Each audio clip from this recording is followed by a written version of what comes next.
ओम ह्रीं अरहं ळमोजिनाणं ळमोणाणगुरुणं ळमो विद्यागुरुणं।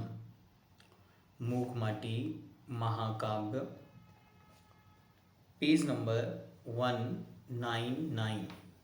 यहाँ पर प्रसन्नता का विषय मूकमाटी के 2 शतक पूर्ण होने को हैं। विषय चल रहा है कि धरती का परोपकार, धरती का कृतज्ञता भाव और धरती की सौंदर्य, एक मानसिक सुंदरता, और दूसरी तरफ एकदम विपरीत माहौल को लिए हुए उपस्थित है सागर।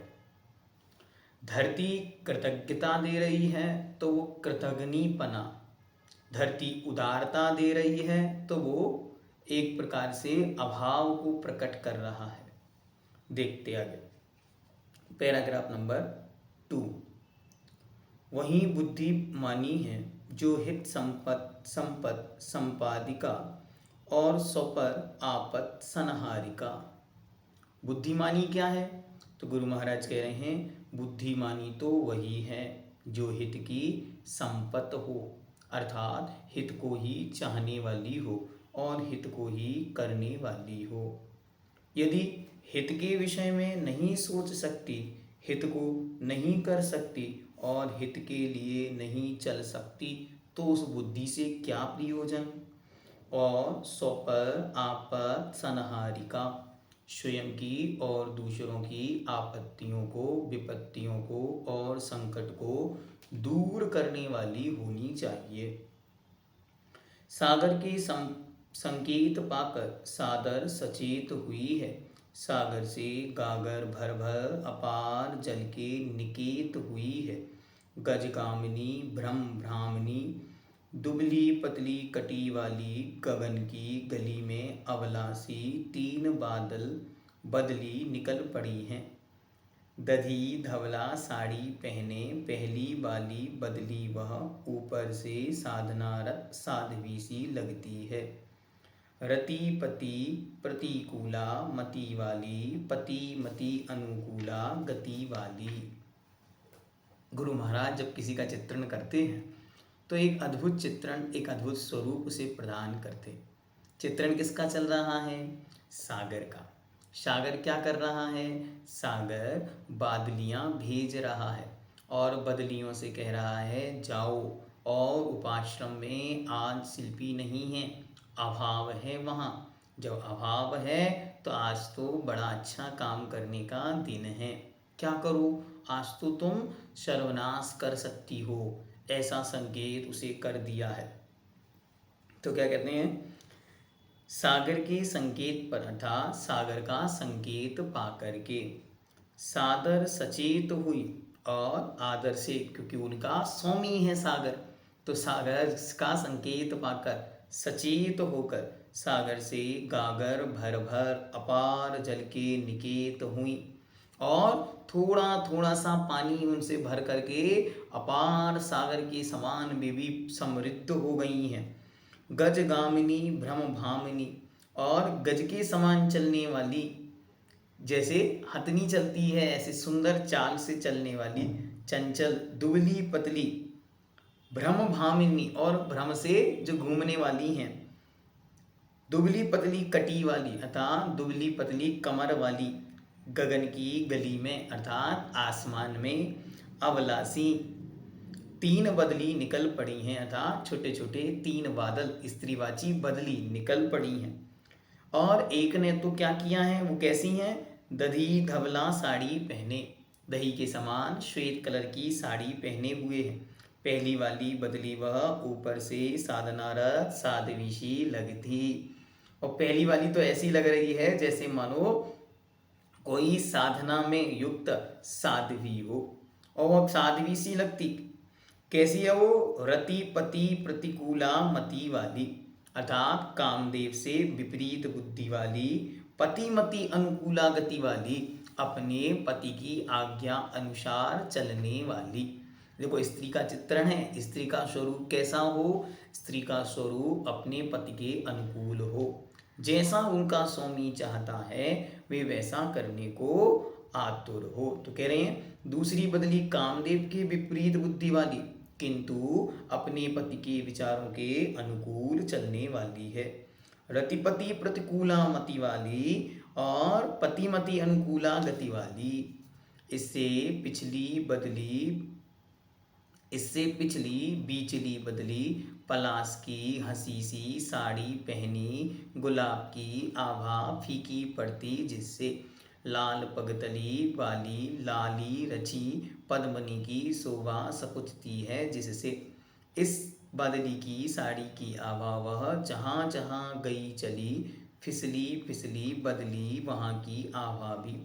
और नकली नहीं असली स्वर्णवर्ण की साड़ी पहनी है सबसे पिछली बदली ने। और जो पीछे तीसरे नंबर वाली है उसकी स्थिति क्या है तो उसके विषय में कहते हैं पलाश के रंग की साड़ी पहनी। अच्छा बीच वाली जो पति के अनुकूल चलने वाली है वो कैसी है तो इससे पिछली मतलब दूसरे नंबर वाली बिचली बदली बीच वाली बदली पलाश की हंस सी साड़ी पहनी अर्थात पलाश के कलर की साड़ी पहने हुए है। कैसी लग रही है तो पलाश के रंग की साड़ी पहने कमलनी की प्रभा अर्थात थोड़ी सी रेडिशनेस को लिए हुए है। गुलाब की आवा फीकी पड़ती जिससे लाल पगतली वाली लाली रची और रेड कलर की लिपस्टिक लगाए हैं और थोड़ी सी रेडिशनेस लेकर एक साड़ी को पहने हुए है। पद्मनी की शोभा सकुचती है जिससे जिससे कमल की कांति भी फीकी पड़ती है कमल का प्रभाव भी जिससे फीका पड़ता है। इस बदली की साड़ी की आभा यह जहाँ जहाँ गई चली फिसली फिसली बदली वहाँ की आभा। और जैसे जैसे वो जा रही है वैसे वैसे वहाँ क्या है वातावरण अपने आप बदलता चला जा रहा है। और इस नकली नहीं असली स्वर्ण की साड़ी पहनी सबसे पिछली बदली और जो सबसे पीछे वाली है वह सोने की रंग की साड़ी पहने अर्थात थोड़ी सी गोल्डन रंग में साड़ी पहने हुए है। पहली सफ़ेद दूसरी लाल और तीसरी पीले कलर की साड़ी पहनकर जा रही है। इनका प्रयास चलता है सर्वप्रथम प्रभाकर की प्रभा को प्रभावित करने का। प्रभाकर को पेज नंबर 200 प्रभाकर को बीच में लेकर परिक्रमा लगाने लगी। कुछ ही पलों में प्रभा तो प्रभावित हुई परंतु प्रभाकर का पराक्रम वह प्रभावित पराभूत नहीं हुआ। उसके कार्यक्रम में कुछ भी कमी नहीं आई। अभी अपनी पत्नी को प्रभावित देखकर प्रभाकर का प्रवचन हुआ। प्रवचन प्रासंगिक है पर है सरोष। और इतने में ही वे बदलियां वहां से आती हैं और सबसे पहला उनका प्रयास है सूर्य को ढकना क्योंकि जैसे ही सूर्य का प्रकाश प्रभाव कम होगा वैसे ही हमारा प्रभाव और प्रकाश बराबर चलता चला जाएगा। तो प्रभाकर की प्रभा को प्रभावित करना प्रभाकर को बीच में लेकर परिक्रमा लगाने लगी। आप लोग देखते ना ऐसे आसमान में क्या हो रहा है ये सूर्य नारायण के चारों ओर बादल क्यों घूम रहे हैं। हाँ बादल मंडराने लगे हैं मतलब वे सूर्य नारायण की परिक्रमा कर रहे हैं। कुछ ही पलों में तो प्रभावित हुई परंतु प्रभाकर का पराक्रम वह प्रभावित पराभूत नहीं हुआ। सुनो प्रभा तो प्रभावित हो गई मतलब उजाला तो कुछ कम हुआ लेकिन प्रभाकर को कोई असर नहीं पड़ा। इसके कार्यक्रम में कुछ भी कमी नहीं आई और वो अपनी जो प्रचंडता को लिए हुए था उसमें उसने कोई कमी नहीं की। अपनी पत्नी को प्रभावित देखकर प्रभाकर का प्रवचन प्रारंभ हुआ। प्रवचन प्रासंगिक है पर है सरोष। और अपनी पत्नी प्रभा को जब उसने बदलते हुए देखा तो उसने अपना प्रवचन देना प्रारंभ किया जो प्रासंगिक तो है लेकिन है सरोष। सरोष मतलब गुस्से से भरा हुआ। क्यों जब पत्नी कुछ गलती करती है तो पतिदेव को बोलने का मौका मिल जाता है। सो यहाँ सूर्य नारायण भी बोलने के लिए आतुर है। क्या कहते हैं अतीत के असीम काल प्रभाव में स्त्री समाज द्वारा पृथ्वी पर प्रलय हुआ हो सुना भी नहीं देखा भी नहीं। प्रलय तो आगत बदलियां ये क्या अपनी संस्कृति को विकृत छवि में बदलना चाहती हैं? देखो प्रभाकर, सूर्य कह रहा है अपनी पत्नी से, अरे सुनो कितना स्पष्ट है, अतीत के असीम काल प्रवाह में, अर्थात अतीत काल का अनंत काल यहाँ व्यतीत हो गया, आज तक मैंने तो नहीं सुना कि स्त्री जाति ने कभी प्रलय लाया हो, स्त्री जाति के लोगों ने मिलकर कुछ गड़बड़ किया हो। जब वे कुछ गड़बड़ नहीं करती तो ये बदलियां, ये बादल अपना जाति को विकृत क्यों कर रही हैं, ये गड़बड़ी आखिर क्यों कर रही हैं। अपने हो या पराए भूखे प्यासे बच्चों को देख माँ के हृदय में दूध रुक नहीं सकता, बाहर आता ही है उमड़कर, इस अवसर की प्रतीक्षा रहती है उस दूध को। गुरु महाराज एक एक चित्रण कर रहे हैं स्त्री का। स्त्री कैसी होती है? स्त्री ममता करुणा की मूर्ति होती है। स्त्री अच्छी तरह बहुत सुंदर तरीके से सृष्टि का पालन करने वाली होती है। वह स्त्री, वह महिला, वह माँ कैसी होती है? अरे उसके हृदय में दुग्ध की धार भरी होती है। किसके लिए? भूखे प्यासे बच्चों के लिए। क्या सदैव हृदय भी आज प्रलय का प्यासा बन गया? क्या तन संरक्षण हेतु धर्म ही बेचा जा रहा? क्या धन संवर्धन हेतु शर्म ही बेची जा रही? प्रश्न पूछ रहे हैं महाकवि। किससे? प्रभाकर, प्रभा से। क्या हो गया है आज इस जगत को, मुझे समझ ही नहीं आ रहा। और मैं कहूँ भी तो क्या कहूँ, क्या स्थिति है। क्या सदैव हृदय भी, अरे दया से युक्त हृदय भी प्रलय का प्यासा बन गया। अरे क्या तन संरक्षण हेतु धर्म ही बेचा जा रहा? क्या अपने शरीर की रक्षा के लिए अपने धर्म को बेच देगा? क्या धन संवर्धन हेतु शर्म ही बेची जा रही, और लाज लज्जा शर्म सब कुछ बेच दिया गया है। स्त्री जाति की कई विशेषताएं हैं जो आदर्श रूप हैं पुरुष के सम्मुख। और कहते हैं देखो स्त्री जाति में तो बहुत अच्छी तरह, बहुत स्पष्ट तरीके से, बहुत सुंदर परिणामों के साथ स्त्रियों ने जो आदर्श प्रस्तुत किया है वह सदा पुरुषों के सामने आदर्श के रूप में उपस्थित है, जिसे देखकर स्त्रियों को, ये पुरुषों को सदा सदा के लिए आदर्श ही मिला है और वे सदा सदा से कुछ सीखे हैं इनसे। प्रतिपल परतंत होकर भी पाप की पड़ली भारी नहीं पड़ती, पल भर भी इनमें पाप भीरुता पलती रहती है, अन्यथा स्त्री का नाम भीरु क्यों पड़ा। अब देखो गुरु महाराज दुनिया का सबसे सुंदर महाकाव्य बनने जा रहा है मूक माटी। क्यों? यहाँ पर स्त्री के लिए, जहाँ दुनिया के अनेकों ग्रंथों, शास्त्रों, पुराणों, कथाओं में स्त्री निंदा के बहुत सारे प्रसंग उपस्थित होते हैं, स्त्री संबंधी बहुत सारी चर्चाएं देखने को मिलती हैं, वहीं ये मूक माटी महाकाव्य स्त्री विषय एक सुंदर चिंतन संपूर्ण जगत के सामने रख रहा है और संपूर्ण जगत को ये संदेश दे रहा है। देखो स्त्री, महिला क्या होती है, उसके एक एक नाम से गुरु महाराज बहुत सुंदर चिंतन संपूर्ण जगत के सामने प्रस्तुत कर रहे हैं। तो सबसे पहला नाम दिया भीरु। भीरु क्या होती है? पाप से डरती है, इसलिए भीरु है। भी शब्द ही एक प्रकार से भय का वाचक है, तो गुरु महाराज कह रहे हैं उसका नाम भीरु क्यों है? क्योंकि वह निरंतर पाप से डरती चली आई है और वह पाप को कभी करना नहीं चाहती। प्रतिपल परतंत होकर भी पाप की पालड़ी भारी नहीं पड़ती। सुनो, परतंत है, पराश्रित है, बचपन पिता के अधीन है, जवानी पति के अधीन है, बुढ़ापा बच्चे के अधीन है, विपुत्र के अधीन है, लेकिन फिर भी वह सदा ही अपने को पाप से बचाती रहती और पाप में डूबती नहीं, इसलिए वह पाप से भीरु है, इसलिए जगत उसे भीरु कहता है। फिर क्या कहते हैं? हमेशा इसमें पाप भीरुता पलती रहती है, अन्यथा स्त्रियों का नाम भीरु क्यों पड़ा?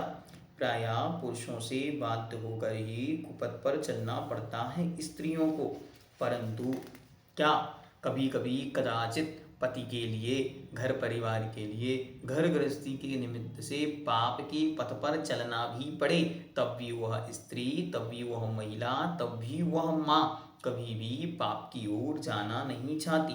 वह तो सदा पुण्य के संचय में ही लगी रहती है और पाप से निरंतर डरती रहती है। क्यों? अनंत संसार से भय है उस माँ को। कु, अभी के अगला शब्द है कु, कुमारी। कुमारी शब्द जो है, अच्छा इसके पहले महिला शब्द के विषय में बता दें। कुपथ सुपथ की परख करने में प्रतिष्ठा पाई है स्त्री समाज ने। इनकी आंखों ने करुणा की कारिका शत्रुता छू नहीं सकती इन्हें। मिलन सारी मित्रता मुफ्त मिलती रहती इनसे। यही कारण है कि इनका नाम है नारी, यानी ना अरी, नारी। अथवा ये आरी नहीं है सो नारी है। क्या गुरु महाराज का चिंतन। पहले कहा भीरू, भीरू क्यों है? क्योंकि वह निरंतर पाप से भयभीत है, डरी हुई है। पाप में मन लगता नहीं, पाप से निरंतर स्वयं को बचाती हुई चलती है सत पथ पर, इसलिए उसका नाम भीरू है। फिर कहते हैं वह नारी है, ना अरी, अरी मतलब होता है शत्रु, इसलिए वह क्या करती है? जिसकी सुपथ कुपथ की परख करने में प्रतिष्ठा पाई है स्त्री समाज ने। क्या गलत है, क्या सही, इसका समीचीन विवेक, इसका समीचीन आकलन, इसकी समीचीन बुद्धि स्त्रियों में पुरुषों की अपेक्षा अधिक पाई जाती है। इनकी आंखें हैं करुणा की कारिका। इनकी आंखें कैसी हैं? करुणा को उत्पन्न करने वाली हैं। शत्रुता छू नहीं सकती इन्हें और क्षण मात्र के लिए भी शत्रुता इन्हें छूती नहीं। मिलन सारी मित्रता मुक्त मिलती रहती इनसे और निरंतर मित्रता ही इनसे प्राप्त होती है। यही कारण है कि इनका सार्थक नाम है नारी, यानी ना अरी, नारी। अथवा ये आरी, आरी होती है एक प्रकार का यंत्र जो किसी भी वस्तु को काटने में प्रयोग होता है। तो ये नारी, आरी नहीं है, इसलिए इनका नाम नारी है। जो मह यानी मंगलमय माहौल, महोत्सव लाती हैं जीवन, लाती महोत्सव जीवन में लाती हैं, महिला कहलाती हैं। कितना सुंदर चिंतन है गुरु महाराज का। गुरु महाराज ने मूक माटी महाकाव्य रच के मानव सृष्टि को अलौकिक उपहार दिया है। चिंतन की गहराइयों से मोती लाए हैं जो पहले कभी भी कहीं भी उपलब्ध नहीं थे। ऐसे अलौकिक चिंतन यहाँ पर प्रस्तुत कर रहे हैं। अरे महिला क्यों कहलाती है? मह यानी मंगलमय, महोत्सव जीवन में लाती है सो महिला कहलाती है। महिला क्यों कहते हैं इन्हें? क्योंकि यह मह अर्थात महोत्सव जीवन में उत्सव लाती है और जीवन को उन्नत बनाने का पुरुषार्थ इसके माध्यम से निरंतर चलता रहता है, इसलिए इसे महिला कहते हैं। जो निराधार हुआ, निरालंब आधार का भूखा, जीवन के प्रति उदासीन हतोत्साही हुआ, उस पुरुष में मही यानी धरती, धृति धारणा जननी के प्रति अपूर्व आस्था जगाती है और पुरुष को रास्ता बताती है। सही सही गंतव्य का महिला कहलाती है। पहले महिला शब्द का अर्थ क्या कहा? मह अर्थात मंगल, कल्याण लाती है सो महिला कहलाती है। और बाद में कहते हैं जो निराधार हुआ अर्थात परेशानियों से परेशान है, निरालंब है, आधार का भूखा है। अब जीवन कैसे कटेगा? अरे मेरा जीवन तो बेरोजगार हो गया, अरे मैं तो बहुत सारी समस्याओं से ग्रसित हुआ। ऐसा जब पुरुष सोचता है तो जीवन के प्रति उदासीन होकर, हतोत्साही होकर, जिसका उत्साह समाप्त हुआ है, उस पुरुष में मही यानी धरती, धृति धारणा था धैर्य को धारण करने वाली माँ के प्रति अपूर्व आस्था जागृत कराती है और पुरुष को निरंतर सच्चा समीचीन वास्तविक रास्ता बताती है सही सही गंतव्य का। कहाँ जाना? कितना जाना, ये सब कुछ माटी धरती माँ अच्छी तरह जानती है, इसलिए माँ महिला कहलाती है। इतना ही नहीं, और सुनो, जो संग्रणी व्याधि से ग्रसित हुआ है, उसकी संयम की जठराग्नि मंद पड़ी है। परिग्रह संग्रह से पीड़ित पुरुष को मही यानी मठा महेरी पिलाती है, महिला कहलाती है। देखो, आचार्य भगवंत का अपूर्व चिंतन, ऐसा चिंतन पूर्व में कभी भी देखने को नहीं मिला। क्या कह रहे हैं? एक एक क्षण बहुत सुंदर। जो इतना ही नहीं, और सुनो, जो संग्रहणी व्याधि से ग्रसित हुआ है, जिसको संग्रहणी नाम का रोग हो गया है, अर्थात जिसका मल शरीर में ही एकत्रित होने लगा है, उस जीव को क्या करती है? जिसकी संयम की जठराग्नि मंद पड़ी है, उसको क्या करती है? परिग्रह संग्रह से पीड़ित पुरुष को मही यानी मट्ठा, जो दही को मतने के बाद और जो कुछ शेष बचा हुआ पदार्थ है, वह मही मट्ठा महेरी पिलाती है। और महेरी क्या होती है? महेरी एक प्रकार का दलिया मिला करके मट्ठे के साथ बनाया हुआ पदार्थ, वह उनको देकर और उनके पेट को स्वस्थ रखती है, इसलिए उसका नाम क्या है? महिला है। जो अव यानी अवगम ज्ञान ज्योति लाती है, तिमिर तामसता मिटाकर जीवन को जागृत करती है, अवला कहलाती है। अगला शब्द है अवला। अवला क्या? दुनिया में अवला का मतलब होता है कमजोर। अवला, आ भला, आ मतलब नहीं है, बल जिसके पास, उसको बोलते हैं अवला। लेकिन गुरु महाराज ने उसका अर्थ कितना सुंदर चित्रण किया, और चित्रण करते हुए कहते हैं अव यानी अवगम, ज्ञान की ज्योति, और जो ज्ञान की ज्योति को लाती है, अज्ञान के तिमिर को मिटाती है, जीवन को जागृत करती है, सो अवला कहलाती है वह। अथवा जो पुरुष चित्त की वृत्ति को विगत की दशाओं से, अनागत की आशाओं से पूरी तरह हटाकर अव यानी वर्तमान में लाती है, अवला कहलाती है वह। क्या चिंतन की गहराई! अलौकिक, अनुपमेय, आनंद को देने वाले एक एक शब्द अद्भुत है, ज्ञान का सागर है, इसलिए तो इनका नाम ज्ञान के सागर विद्यासागर है। क्या कह रहे हैं? देखो, अथवा पुरुष चित्त की वृत्ति को विगत की दशाओं से, अतीत में जो कुछ हो चुका है उन अतीत के संकल्प विकल्पों से, और अनागत अर्थात वर्तमान की और भविष्य की जो आशाएं हैं, कोरी कल्पनाएं हैं, जिन्हें कोई जान नहीं पा रहा है, ऐसी अनागत की आशाओं से पूरी तरह हटा करके अब अर्थात प्रेजेंट, अब मतलब वर्तमान में लाती है, सो अबला कहलाती है। और भी कोई अर्थ है? हाँ, वला यानी समस्या, संकट है, नावला सो अवला, जिसके कोई संकट नहीं है, समस्या शून्य समाधान, अवला के अभाव में सबल पुरुष भी निर्बल बनता है, समस्त पुरुष ही फिर समस्त संसार ही फिर समस्या समूह सिद्ध होता है, इसलिए स्त्रियों का यह अवला नाम सार्थक है। क्या करती है? संपूर्ण बलाओं को टाल देती हैं, सो अवला कहलाती हैं। नावला इति अवला, जिनके जीवन में कोई बला नहीं है, उसी का नाम अवला है।